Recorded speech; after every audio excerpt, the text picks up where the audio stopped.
Hello everyone, स्वागत है आप सभी का स्टेप टू सक्सेस क्लासेस में। डेली करंट अफेयर्स की सीरीज में आज के वीडियो में हम लोग 14 से 17 जुलाई 4 दिन का करंट एक साथ डिस्कस कर रहे हैं। ठीक है, थोड़ा सा करंट अफेयर्स जो है हमारा डिलेट चल रहा है बिकॉज यूपी ट्रिपल एससी की परीक्षा आई हुई है। यूपी ट्रिपल एससी की परीक्षा आई हुई है जूनियर असिस्टेंट की। तो जूनियर असिस्टेंट के लिए हम लोगों ने कुछ इंपॉर्टेंट जो जीएस के जो इंपॉर्टेंट क्वेश्चंस हैं उसके इंपॉर्टेंट क्वेश्चंस के वीडियोस रिलीज किए हैं और उसी के कंप्यूटर और जो इंफॉर्मेशन टेक्नोलॉजी है, सूचना प्रौद्योगिकी, उसके भी उसमें कुछ क्वेश्चंस आने हैं। तो उनके रिगार्डिंग भी हम लोग ये कंप्यूटर और सूचना प्रौद्योगिकी के जो है वो क्वेश्चंस कंपाइल करके उनको वीडियो के फॉर्म में आपको दे रहे हैं। इस वजह से थोड़ा सा डिले चल रहा है। बाकी कल तक जो है वो आपका करंट जो है वो आपका डेली बेसिस का स्ट्रीमलाइन हो जाएगा। उसके बाद आपको रेगुलर बेसिस पे करंट मिलता रहेगा। बाकी ये जो हम लोग जूनियर असिस्टेंट के लिए जो हम लोगों ने वीडियोस बना रहे हैं वो उनमें जो भी क्वेश्चन डिस्कस कर रहे हैं वो सारे पीडीएफ के फॉर्म में अवेलेबल कराए जा रहे हैं। वो आपको ये टेलीग्राम ग्रुप का हमारा यूजर नेम है। बाकी नीचे जो है वीडियो डिस्क्रिप्शन दिया हुआ है, उस डिस्क्रिप्शन में भी टेलीग्राम ग्रुप का लिंक दिया हुआ है। वहां से आप ये क्या कर सकते हैं, टेलीग्राम ग्रुप ज्वाइन करके ये सारे पीडीएफ ले सकते हैं। इसके अलावा जो भी हम लोग ये करंट अफेयर्स के क्वेश्चंस डिस्कस करते हैं ये भी फ्री पीडीएफ के फॉर्म में आपको टेलीग्राम ग्रुप के थ्रू प्रोवाइड किया जा रहे हैं। वो आप टेलीग्राम ग्रुप ज्वाइन कर लीजिएगा। ठीक है, तो स्टार्ट करते हैं आज के पहले क्वेश्चन से करंट का। ठीक है, क्वेश्चन है हाल में लॉन्च सागर संपर्क सिस्टम क्या है। ठीक है, ऑप्शंस है देशों के बीच समुद्र व्यापार, नेविगेशनल सैटेलाइट सिस्टम, समुद्री पर्यटन और समुद्री सुरक्षा। तो इसका जो सही जवाब है आपका ऑप्शन बी है। ये जो सागर संपर्क सिस्टम है ये नेविगेशन सैटेलाइट सिस्टम है। ठीक है, ठीक है, ये क्या है, स्वदेशी जो है, ये सागर संपर्क जो है वो स्वदेशी है। ये differential global navigation satellite system DGNSS launch किया गया है। यह एक क्या है, स्थलीय आधारित संवर्धन प्रणाली है, एनरिचमेंट प्रोसेस है जो, ठीक है, जो ग्लोबल नेविगेशन सैटेलाइट सिस्टम जो GNSS है, ग्लोबल नेविगेशन सैटेलाइट सिस्टम है, इसमें जो त्रुटियां और अशुद्धियां हैं इनको ठीक करता है। ठीक है, इनको और एक्यूरेट बनाता है। इससे क्या होगा, समुद्री यात्रियों को सुरक्षित नेविगेशन में मदद करेगा और बंदरगाह क्षेत्रों में टकराव, ग्राउंडिंग और दुर्घटनाओं के जोखिमों को क्या करेगा, कम करेगा। ठीक है, जो आपका GNSS है उनमें जो भी त्रुटियां हैं, अशुद्धियां हैं, जिनकी वजह से इस तरह की जो है वो दुर्घटनाएं हो जाती हैं, तो उनको रोकने में क्या करेगा, कमी लाएगा। और ये नाविकों को 5 मीटर के भीतर अपनी स्थिति सुधारने में क्या करेगा, मदद करेगा, उनकी पोजीशनिंग को और एक्यूरेट बना देगा। ठीक है, अगला क्वेश्चन देखते हैं। अगला क्वेश्चन है हाल में किस राज्य द्वारा मोबाइल दोस्त ऐप, ये पूरा नाम है, मोबाइल दोस्त ऐप जो है वो लॉन्च किया गया है। ऑप्शन है कर्नाटक, महाराष्ट्र, जम्मू कश्मीर और उत्तर प्रदेश। तो इसका जो सही जवाब है आपका ऑप्शन सी है। ये मोबाइल दोस्त ऐप जो है वो जम्मू कश्मीर सरकार द्वारा हाल में लॉन्च किया गया है। ठीक है, इसका जो उद्देश्य है वो है आपका मोबाइल हमारा दफ्तर, यानी मोबाइल के थ्रू जो है सरकारी ऑफिस से लोगों को जो है कनेक्ट किया जाएगा। लॉन्च के साथ क्या हो जाएगा, प्रशासन का लक्ष्य पहुंच और सुविधा बढ़ाना है, नागरिकों तक अपनी पहुंच को और नागरिकों को जो सुविधाएं सरकार द्वारा दी जाती हैं उनको बढ़ाना है। इसका उद्देश्य जम्मू कश्मीर के लोगों को उनके मोबाइल से सीधे सभी सरकारी नागरिक सेवाओं जो गवर्नमेंट टू सिटीजन है तक पहुंचाने के लिए एक मंच प्रदान करके सशक्त बनाना है। ठीक है, तो लोगों को फैसिलिटेट करने के लिए ये जम्मू कश्मीर प्रशासन द्वारा ऐप लॉन्च किया हुआ है। अगले क्वेश्चन को देखते हैं। अगला क्वेश्चन है नारी अदालत की शुरुआत किन राज्यों के गांव में पायलट आधार पर शुरू की जाएगी। अभी एक नया कॉन्सेप्ट आया है, नारी अदालत। ठीक है, तो आपको बताना है कि किन राज्यों के गांव में ये पायलट प्रोजेक्ट के रूप में शुरू की गई है। ऑप्शन है लद्दाख और जम्मू कश्मीर, असम और सिक्किम, दिल्ली और हरियाणा, असम और जम्मू कश्मीर। तो इसका जो सही जवाब है आपका ऑप्शन डी है। ये असम और जम्मू कश्मीर राज्यों में ये जो नारी अदालतें हैं इनके पायलट प्रोजेक्ट के तौर पर शुरुआत की गई है। ये क्या है, केंद्र सरकार ग्रामीण स्तर पर केवल महिलाओं के लिए अदालतें स्थापित करने की अनूठी पहल को शुरू करेगा। ये अदालतें जो होंगी वो केवल महिलाओं को फैसिलिटेट करेंगी, उनको ही केवल सुविधा देंगी। और इसमें क्या होगा, सरकार जो है घरेलू हिंसा, संपत्ति अधिकार और पितृसत्तात्मक व्यवस्था से संबंधित मुद्दों के समाधान के लिए वैकल्पिक विवाद समाधान मंच के रूप में नारी अदालतों की शुरुआत करेगा। ये एक्चुअल में रेगुलर कोर्ट्स की तरह काम नहीं करेंगे, ये क्या करेंगे, विवाद समाधान मंच के रूप में, फोरम्स के रूप में जो है काम करेंगे, ताकि यहाँ पर इस तरह के विवादों का क्या हो, समाधान हो सके। यह जो पहल है ये आसाम और जम्मू कश्मीर के 50-50 गांवों में पायलट प्रोजेक्ट के तौर पर स्टार्ट की जाएगी और इसके बाद अगले 6 महीनों में इसे भारत के अन्य हिस्सों में विस्तारित किया जाएगा। ठीक है, तो इसका स्टार्टिंग जो हो रहा है वो आसाम और जम्मू कश्मीर से हो रहा है। फर्दर डिटेल है इसमें, फर्दर है प्रत्येक गांव की नारी अदालतों में, ये इनका कॉम्पोजिशन बता रहा है कि जो नारी अदालतें होंगी उसमें 7 से 9 सदस्य होंगे और जो टोटल सदस्य होंगे इनमें से आधे जो है वो ग्राम पंचायत के निर्वाचित सदस्य होंगे और बाकी सदस्य जो है ग्रामीणों द्वारा नामित शिक्षक, डॉक्टर और सामाजिक कार्यकर्ता होंगे। उन्हीं के बीच के जो है पढ़े लिखे जो शिक्षित लोग हैं, सम्मानित लोग हैं, उन्हीं लोगों को इसमें क्या बनाया जाएगा, सदस्य बनाया जाएगा। और ये नारी अदालत या महिला अदालत न केवल व्यक्तियों के मामले का समाधान करेगी बल्कि सरकार की सामाजिक योजनाओं के बारे में जागरूकता भी बढ़ाएगी। तो ये विवाद समाधान मंच के साथ साथ क्या करेगा, लोगों के बीच जो है वो सरकार की जो सामाजिक योजनाएं हैं, सोशल वेलफेयर की जो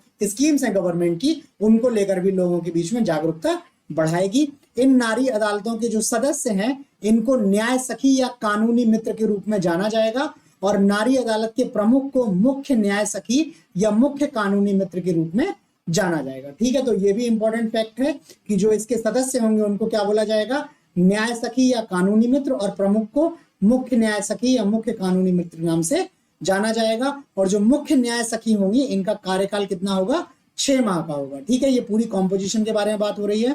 ठीक, और ये जो नारी अदालत है इनको कोई कानूनी दर्जा नहीं मिलेगा, इनको कोई लीगल जो राइट है या लीगल जो इफेक्ट है ये नहीं मिलेगा। इनका जो मुख्य लक्ष्य है यह सुलह और शिकायत निवारण होगा। और यह पहल जो है महिला एवं बाल विकास मंत्रालय द्वारा मिशन शक्ति की संबल उपयोजना के तहत संचालित की जाएगी। ये महिला और बाल विकास मंत्रालय का एक मिशन शक्ति जो है ये शक्ति की संबल योजना के तहत इसको संचालित किया जाएगा। ठीक है, अगले क्वेश्चन पे चलते हैं। अगला क्वेश्चन है, हाल में चर्चा में रही नुमालीगढ़ रिफाइनरी किस राज्य में स्थित है? ऑप्शन है महाराष्ट्र, आंध्र प्रदेश, आसाम और तमिलनाडु। तो इसका जो सही जवाब है आपका ऑप्शन सी है। ये नुमालीगढ़ रिफाइनरी जो है ये आसाम राज्य में स्थित है। ठीक है, और ये चर्चा में इसलिए रही क्योंकि इसको अभी सरकार द्वारा जो शेड्यूल बी है, अनुसूची बी है, इससे शेड्यूल ए की श्रेणी के उद्यम में अपग्रेड किया गया है। इसका जो स्टेटस है वो अपग्रेड हुआ है। इसके अलावा असम सरकार भी इसमें बहुत सारा पैसा डाल के इसका विस्तार करने वाली है। ठीक है, इसके साथ ही हम लोगों ने कुछ और रिफाइनरी वो किस राज्य में और उस राज्य के किस स्थान पर स्थित है उनके नाम लिखे हैं। ये वो रिफाइनरी है जो यूजुअली आप नाम से नहीं पहुंच पाएंगे। एक बरौनी है, ठीक है, ये बिहार में है।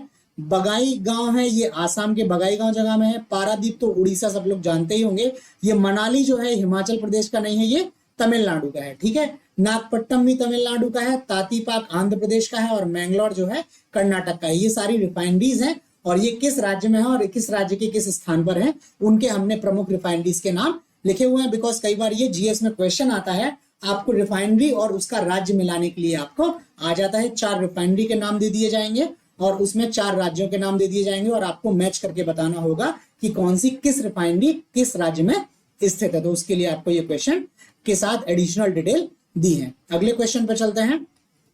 अगला क्वेश्चन है, विश्व का सबसे बड़ा अंतरराष्ट्रीय मंदिर सम्मेलन और एक्सपो आयोजित किया जाएगा। ऑप्शन है वाराणसी, नासिक, पुरी और द्वारका। ये पूरी नहीं है, ये पूरी होगा। तो इसका जो सही जवाब है आपका ऑप्शन ए है। ये जो अंतरराष्ट्रीय मंदिर सम्मेलन और एक्सपो जो है वो बनारस में, उत्तर प्रदेश के बनारस में जो है आयोजित किया जाने वाला है। 22 से 24 जुलाई तक बनारस में जो रुद्राक्ष कन्वेंशन सेंटर है वहां पर इसको आयोजित किया जा रहा है। और इसका जो आयोजन हो रहा है ये टेम्पल कनेक्ट इंडिया एक संस्थान है, इसके द्वारा इसका आयोजन किया जा रहा है। ये दुनिया का इस तरह का पहला आयोजन है जो पूरी तरह से दुनिया भर के मंदिरों के प्रबंधन के लिए क्या है, समर्पित है। ठीक है, जो वर्ल्ड लेवल पे जो टेम्पल्स हैं उनके मैनेजमेंट को लेके ये डेडिकेटेड है और यह मंदिर पारिस्थितिकी तंत्र के शासन, प्रबंधन और संचालन को पोषित और सशक्त बनाने पर क्या करेगा, ध्यान केंद्रित करेगा। तो इस तरह का ये पहला सम्मेलन जो है वो उत्तर प्रदेश के बनारस में आयोजित किया जा रहा है। अगले क्वेश्चन पे चलते हैं। अगला क्वेश्चन है, ऑपरेशन सदर्न रेडीनेस 2023 का आयोजन कहाँ किया गया? ऑप्शन है संयुक्त राज्य अमेरिका, इटली, यूके और सेशेल्स। तो इसका जो सही जवाब है ऑप्शन डी है, ये सेशेल्स में जो है वो ऑपरेशन सदर्न रेडीनेस 2023 का आयोजन किया गया है। ये आयोजन जो है ये 10 से 12 जुलाई 2023 तक ठीक है हुआ है, और इसमें भारत का जो समुद्री जहाज है INS सुनैना, ये सेशेल्स द्वीप की यात्रा पर गया हुआ था। ये जो है ये बहुराष्ट्रीय पहल है, ठीक है। इसका जो उद्देश्य है वो समुद्री सुरक्षा को बढ़ाना, क्षेत्र में सुरक्षा और नेविगेशन की स्वतंत्रता सुनिश्चित करने के लिए समुद्री डकैती का मुकाबला करना, इसकी जो है वो उद्देश्य है इसका। इसमें क्या है, USA, इटली, यूके और सेशेल्स रक्षा बलों ने इसमें भाग लिया है। भारत में इसमें भाग लिया गया था। इसमें भारत का जो जहाज था वो INS सुनैना था। ये क्या है, दूसरा सरयू श्रेणी का गश्ती जहाज है, पेट्रोलिंग शिप है ये, ठीक है, जिसका निर्माण जो है वो गोवा शिपयार्ड लिमिटेड द्वारा स्वदेशी रूप से बनाया गया हुआ है, ठीक है। अगले क्वेश्चन को देखते हैं। अगला क्वेश्चन है, संयुक्त राष्ट्र की रिपोर्ट के अनुसार वैश्विक सार्वजनिक ऋण 2022 में कितने ट्रिलियन डॉलर के रिकॉर्ड तक पहुंच गया है। जो ग्लोबल लोन है वो कितने ट्रिलियन डॉलर के रिकॉर्ड पर पहुंच गया है। ऑप्शन है 92 ट्रिलियन, 102 ट्रिलियन, 110 ट्रिलियन और 120 ट्रिलियन। तो इसका जो सही जवाब है ऑप्शन ए है।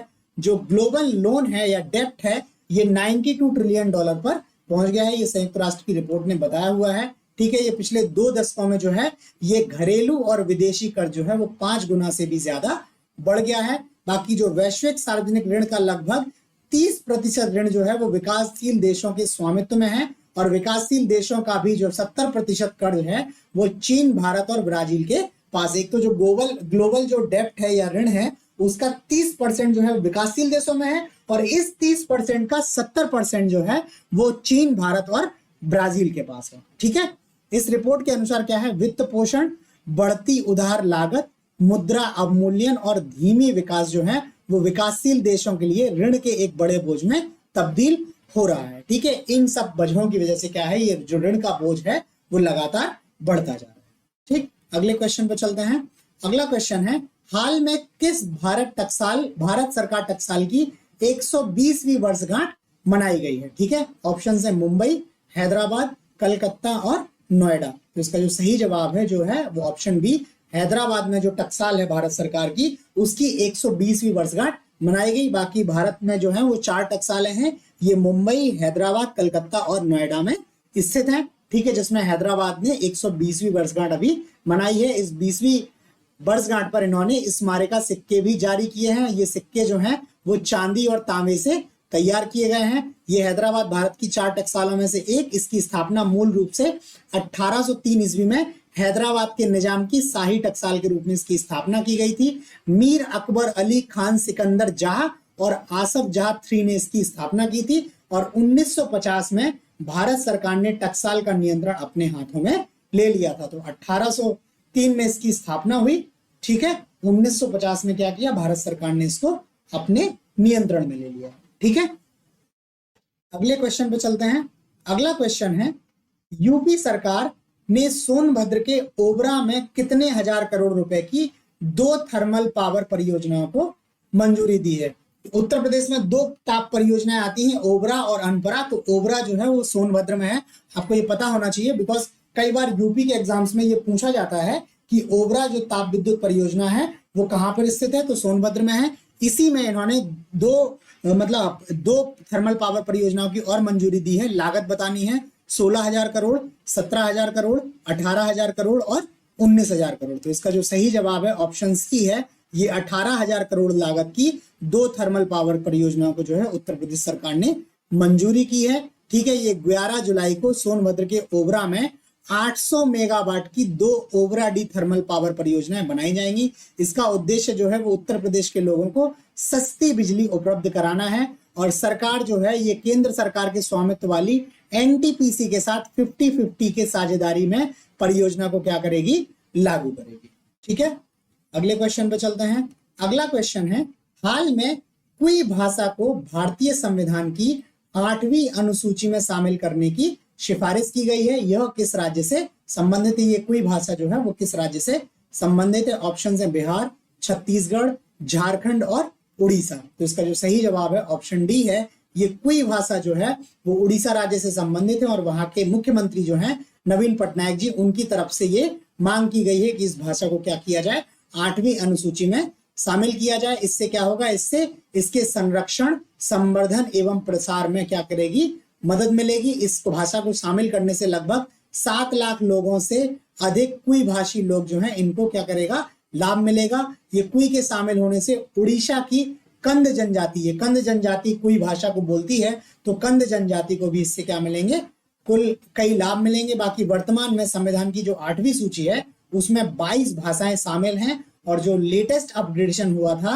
वो हुआ था 2003 के 92वें संविधान संशोधन अधिनियम द्वारा, जिसके तहत बोडो, डोगरी, मैथिली और संथाली, इन 4 भाषाओं को 18वीं अनुसूची में जोड़ा गया था। ठीक है, जब स्टार्टिंग में संविधान आया था तो उस समय ये 14 भाषाएं अनुसूची में हिस्सा थी। 14 के बाद वर्तमान में 8 भाषाएं इसमें और ऐड होते हुए 22 हो गई हैं। अगर कोई को इसमें ऐड कर लिया जाता है तो टोटल जो है वो भाषाएं कितनी हो जाएंगी, 23 हो जाएंगी। तो ये एक फैक्ट बहुत ज्यादा इंपॉर्टेंट है। आपसे पूछा जाता है कि 92वें संविधान संशोधन अधिनियम द्वारा जो है कौन कौन सी 4 नई भाषाएं जो है वो 8वीं अनुसूची में जोड़े गई थी, तो बोडो, डोगरी, मैथिली और संथाली। अगले क्वेश्चन पे चलते हैं। अगला क्वेश्चन है, डिजिटल रुपए को यूपीआई क्यूआर कोड से जोड़ने वाला पहला वाणिज्यिक बैंक है। जो डिजिटल रुपए अभी लॉन्च हुआ है, किस बैंक ने इसको यूपीआई क्यूआर कोड से जोड़ा है? ऑप्शंस हैं आईसीआईसीआई, एचडीएफसी, एसबीआई और पीएनबी। तो इसका जो सही जवाब है ऑप्शन बी है। एचडीएफसी बैंक देश का पहला वाणिज्यिक बैंक है जिसने डिजिटल रुपए को क्या किया है, यूपीआई के क्यूआर कोड से जोड़ा हुआ है। इसके क्या होगा कि एचडीएफसी बैंक के जो व्यापारी होंगे, जो इसके CBDC, central bank digital currency जो है, इस प्लेटफॉर्म पर शामिल हुए हैं, वे अपने ग्राहकों से क्या कर सकते हैं, डिजिटल रुपए मुद्रा के रूप में भुगतान स्वीकार कर सकते हैं यूपीआई के माध्यम से। ठीक है, एचडीएफसी बैंक ने डिजिटल रुपए का उपयोग करके पायलट कार्यक्रम में 1,70,000 व्यापारियों और 1 लाख से अधिक ग्राहकों को क्या किया है, साइन अप किया है। मतलब इन्होंने इतने लोगों को जोड़ा है। और वर्तमान में डिजिटल रुपए में भुगतान की सुविधा जो है वो एचडीएफसी बैंक द्वारा दिल्ली, मुंबई, चंडीगढ़, बेंगलुरु, भुवनेश्वर, अहमदाबाद, गुवाहाटी और गंगटोक सहित अन्य शहरों में दी जा रही है। तो आपके लिए मेन इंपॉर्टेंट वही है कि किस बैंक ने ये क्यूआर कोड से जोड़ा हुआ है, और CBDC, central bank digital currency, ये 2 फैक्ट आपके लिए इसमें इंपॉर्टेंट है। अगले क्वेश्चन को देखते हैं। अगला क्वेश्चन है, आरबीआई ने, रिजर्व बैंक ऑफ इंडिया ने हाल में निम्न में किस सहकारी बैंक, कोऑपरेटिव बैंक का जो लाइसेंस है रद्द किया है, कैंसिल किया है? ऑप्शंस है सारस्वत कोऑपरेटिव बैंक या सारस्वत सहकारी बैंक, हरिहरेश्वर सहकारी बैंक, भारत सहकारी बैंक और अभ्युदय सहकारी बैंक। तो इसका जो सही जवाब है ऑप्शन बी है। वर्तमान में जो है वो आरबीआई ने हरिहरेश्वर सहकारी बैंक जो है इसका लाइसेंस जो है रद्द किया है। बाकी एक चीज इंपॉर्टेंट इसमें यह है कि ये जो सारस्वत कोऑपरेटिव बैंक है या सारस्वत सहकारी बैंक है, ये भारत का अब तक का सबसे बड़ा सहकारी बैंक है और ये काफी पुराना है, करीब 100 वर्षों से भी अधिक पुराना ये बैंक है। ठीक है, ये क्या हुआ है, 11 जुलाई को श्री शारदा महिला सहकारी बैंक, तुमकुर, कर्नाटक। ठीक है, कर्नाटक का सहकारी बैंक है शारदा महिला सहकारी बैंक, जिसका हेडक्वार्टर तुमकुर में है। और हरिहरेश्वर सहकारी बैंक वाई सतारा का जो है लाइसेंस आरबीआई द्वारा रद्द कर दिया गया है, क्योंकि इन ऋणदाताओं के पास जो है वो पर्याप्त पूंजी और कमाई की संभावनाएं नहीं बची थी। ठीक है, तो 2 सहकारी बैंक जो हैं जिनके लाइसेंस रद्द हुए हैं, शारदा महिला सहकारी बैंक और हरिहरेश्वर सहकारी बैंक। बाकी क्या होगा, अब इन बैंकों में जो लोगों की जमा है तो है जमा बीमा और ऋण गारंटी निगम, DICGC। ये क्या कर रही है, हरिहरेश्वर सहकारी बैंक के लगभग 99.96 जमाकर्ताओं की पूरी राशि का भुगतान क्या करेगा।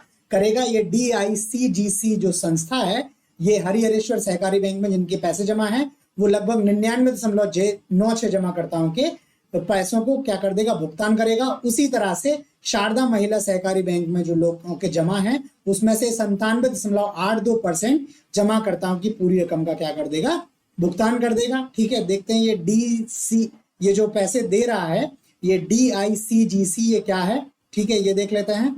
तो इसमें एक चीज और है, ये DGCIC जो भुगतान कर रहा है इसलिए भुगतान कर रहा है क्योंकि लाइसेंस रद्द करने के परिणाम स्वरूप अब ये जो 2 सहकारी बैंक हैं इनको बैंकिंग का व्यवसाय करने से प्रतिबंधित कर दिया गया है, अर्थात ये ना तो आप कोई जमा स्वीकार कर सकते हैं, ना ही जमा का ये क्या कर सकते हैं, पुनर्भुगतान कर सकते हैं। इसलिए जमा बीमा एवं गारंटी निगम है, ये इसका भुगतान कर रहा है। ये जो है ये आरबीआई की पूर्ण स्वामित्व वाली एक सहायक कंपनी है, सब्सिडरी कंपनी है, जिसकी स्थापना जुलाई 1978 में जमा बीमा और ऋण गारंटी निगम अधिनियम 1961 के तहत इसकी स्थापना हुई थी। यह सार्वजनिक और निजी क्षेत्रों के बैंकों, स्थानीय क्षेत्रों के बैंकों, लघु वित्त बैंकों, क्षेत्रीय ग्रामीण बैंकों, सहकारी बैंकों, विदेशी बैंकों की भारतीय शाखाओं और भुगतान बैंकों में जमा का बीमा करता है, इंश्योरेंस करता है। जो इसमें डिपॉजिट्स होते हैं उनका ये इंश्योरेंस करता है। और ये जो निगम है इसके जो वर्तमान अध्यक्ष हैं ये डॉक्टर एमडी पात्रा हैं, और इस निगम का मुख्यालय जो है वो मुंबई में है। ठीक है, अब चूंकि ये चर्चा में इसलिए ये महत्वपूर्ण हो जाता है आपके पेपर परीक्षा की दृष्टि से कि इसके अध्यक्ष कौन है और इसका मुख्यालय कहाँ पे है। ये दो फैक्ट आपके लिए इंपॉर्टेंट हो जाते हैं। और इसकी स्थापना कब हुई? जुलाई 1978 में स्थापना हुई। और ये जो अधिनियम है जमा बीमा और ऋण गारंटी निगम अधिनियम 1961, तो ये सारे जो है आपके लिए इंपॉर्टेंट फैक्ट अलग से हो जाते हैं। ये स्टैटिक जीके के लिए भी आपके इंपॉर्टेंट है। ठीक है, जब आप ये टेलीग्राम ग्रुप के थ्रू ये पीडीएफ लेंगे तो उसमें ये सारी जो है डिटेल्स आपकी रहेंगी। तो आप अगर चाहो तो उस पीडीएफ से नोट्स बना सकते हो, या वीडियो को पॉज करके आप इसके नोट्स बना लीजिएगा। ठीक है, बिकॉज ये आपके हमेशा काम आने वाला है। अगले क्वेश्चन पे चलते हैं। अगला क्वेश्चन है, पुस्तक prism the ancestral abode of rainbow, जिसका हाल ही में विमोचन सतीश धवन अंतरिक्ष केंद्र के रॉकेट लॉन्च पैड से किया गया है, लिखिए। आपको लेखक का नाम बताना है। ऑप्शन है सलमान रश्दी, मेघनाथ देसाई, एस जयशंकर और विनोद मनकारा। तो इसका जो सही जवाब है आपका ऑप्शन डी है इसका सही जवाब। ये जो किताब है ये विनोद मनकारा जी ने लिखी है, जिसका विमोचन जो है वो सतीश धवन अंतरिक्ष केंद्र से किया हुआ है। इसके अलावा जो है एस जयशंकर जी हैं, इन्होंने भी एक पुस्तक लिखी हुई है, ठीक है, जो हाल में चर्चा रही थी। इनकी पुस्तक का जो नाम है वो है Modi shaping a global order in flux. ठीक है, ये एस जयशंकर जी ने किताब लिखी हुई थी। बाकी मेघनाथ देसाई जी हैं, इन्होंने भी एक पुस्तक लिखी है, उसका नाम है the poverty of political economics. ये इन्होंने किताब लिखी थी जो हाल में चर्चा में रही। और सलमान रुश्दी जी की भी अभी हाल में एक किताब आई है जिसका नाम है विक्ट्री सिटी। तो ये किताबें भी आप क्या है लिख लीजिएगा, ये करंट की दृष्टि से आपके लिए महत्वपूर्ण है। ठीक है, अब देखते हैं इस किताब के बारे में, प्रिज्म वाले के। ये किताब जो है ये पुस्तक क्या है, अंतरिक्ष विज्ञान, खगोल विज्ञान, जीव विज्ञान, मानव विज्ञान और गणित के 50 लेखों का क्या है ये संकलन है।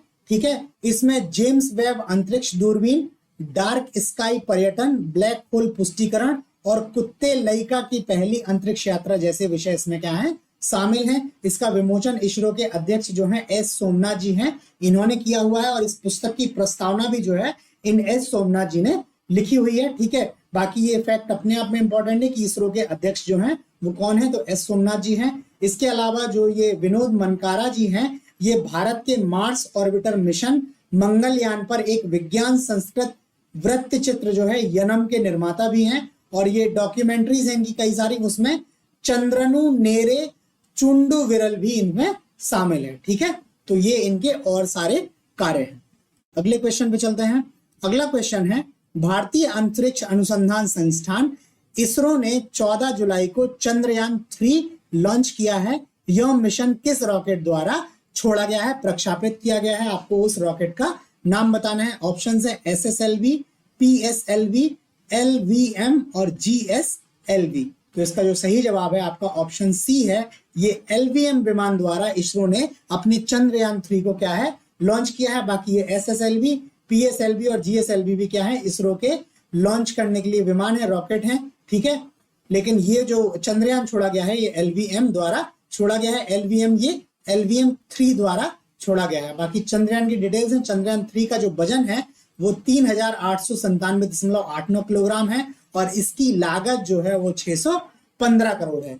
बॉलीवुड की बहुत सारी पिक्चरें हैं, उनके बजट से भी इसका बजट जो है वो कम है। और यही जो है वो भारत की सफलता को प्रदर्शित करता है कि भारत जो है वो सस्ते से सस्ते दामों में इस तरह के अंतरिक्ष जो है मिशन भेज रहा है। और इसी लागत प्रभाविता के कारण ही बहुत सारे देश हैं विश्व के जो इसरो के द्वारा अपने विमानों को क्या है अंतरिक्ष में लॉन्च करवा रहे हैं। और भारत के लिए ये बाजार की एक नई दिशा को खोल रहा है। ठीक है, बाकी ये चंद्रयान 3 यान द्वारा चंद्रमा पर अंतरिक्ष यान उतारने का भारत का ये दूसरा प्रयास है, ये सेकंड अटेम्प्ट है। ये चंद्रयान जो है वो करीब 3.84 लाख किलोमीटर की दूरी 42 दिनों में क्या करेगा, तय करेगा और चंद्रमा पर पहुंचेगा। और इस मिशन के जो विक्रम लैंडर है ये 23 अगस्त या 24 अगस्त के आसपास चंद्रमा के साउथ पोल दक्षिणी ध्रुव क्षेत्र पर सॉफ्ट लैंडिंग करने की उम्मीद है। ठीक है, इस चंद्रयान मिशन में एक स्वदेशी लैंडर मॉड्यूल जो है LM, प्रोपल्शन मॉड्यूल जो है वो PM और एक रोवर जो है जिसका नाम है प्रज्ञान,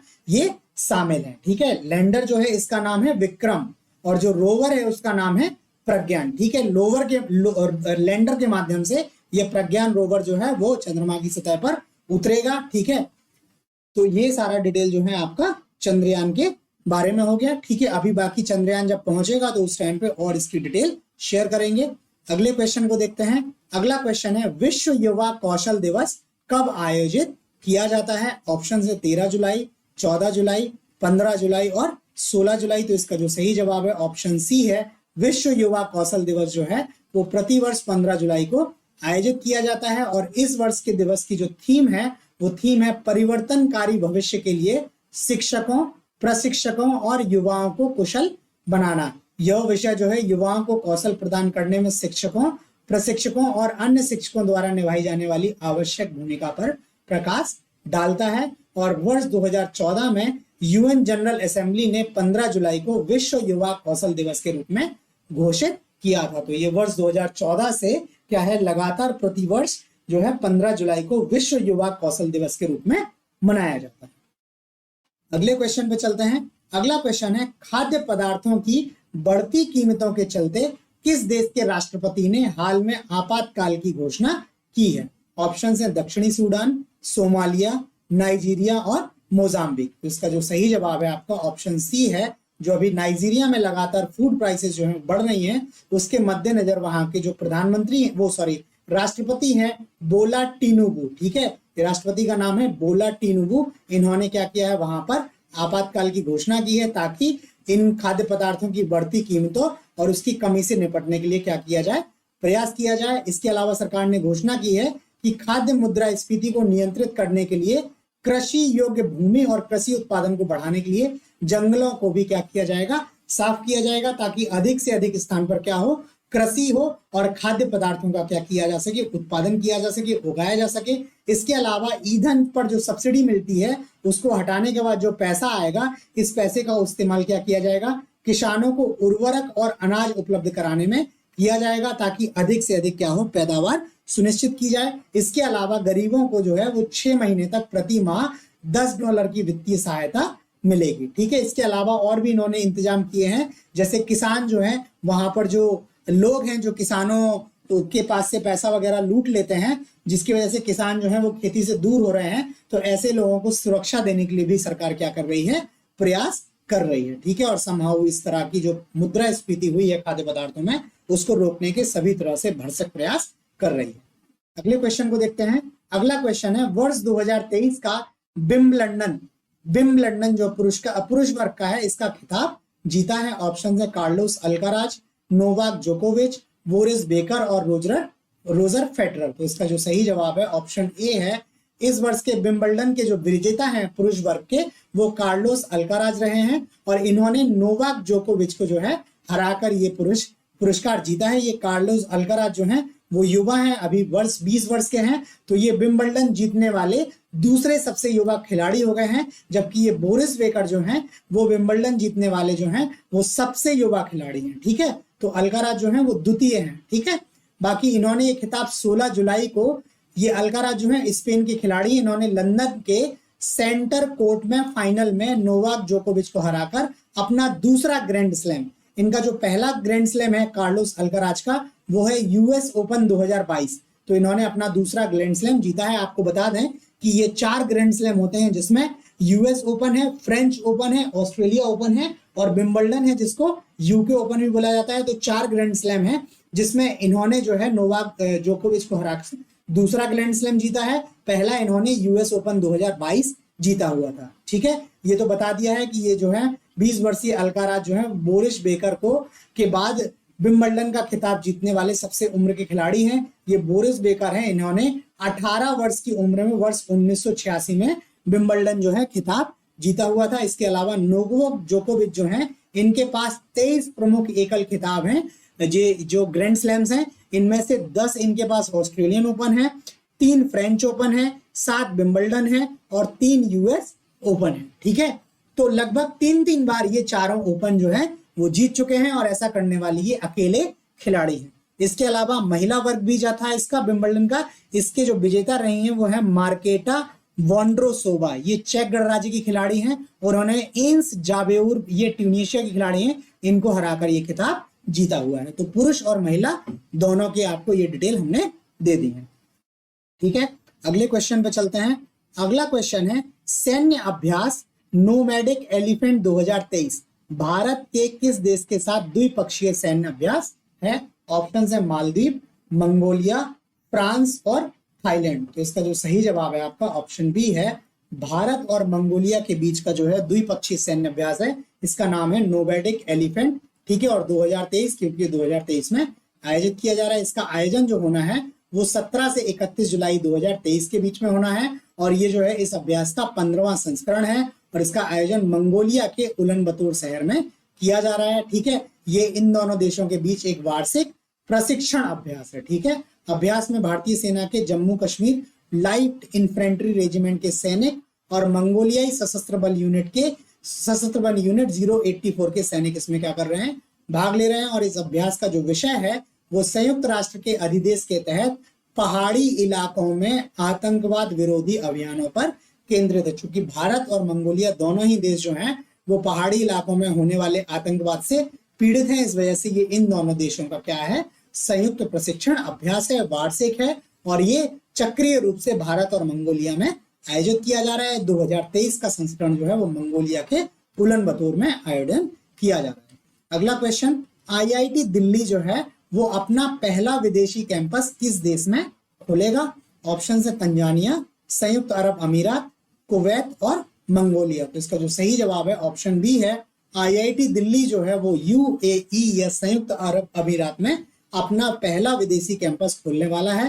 ठीक है, इसके लिए क्या है, भारत का जो उच्च शिक्षा मंत्रालय है और अबू धाबी शिक्षा और ज्ञान विभाग, इनके बीच में एक समझौता ज्ञापन हस्ताक्षर हुआ है, मेमोरेंडम ऑफ अंडरस्टैंडिंग इन्होंने जो है वो साइन किया है। इसके साथ ही ये IIT का दूसरा अंतरराष्ट्रीय परिसर होगा। इससे पहले IIT मद्रास ने जंजीबार तंजानिया में एक परिसर स्थापित करने के लिए समझौता ज्ञापन पर हस्ताक्षर किया था। तो IIT मद्रास जो है वो जंजीबार तंजानिया में और IIT दिल्ली जो है वो संयुक्त अरब अमीरात के अबू धाबी में अपना परिसर स्थापित करने वाले हैं। ये जो अबू धाबी में IIT दिल्ली का परिसर है, यहाँ ऊर्जा और स्थिरता, आर्टिफिशियल इंटेलिजेंस, कंप्यूटर विज्ञान और इंजीनियरिंग और हेल्थ केयर जैसे विभिन्न क्षेत्रों में पाठ्यक्रम शुरू होगा। और ये परिसर स्थापित करने का निर्णय की घोषणा जो है वो अगस्त 2022 में की गई थी। बाकी प्रधानमंत्री मोदी वहां यात्रा पर गए हुए थे, उसी यात्रा के दौरान ये समझौता ज्ञापन पर हस्ताक्षर हुए हैं। तो अब भारत के 2 IIT जो हैं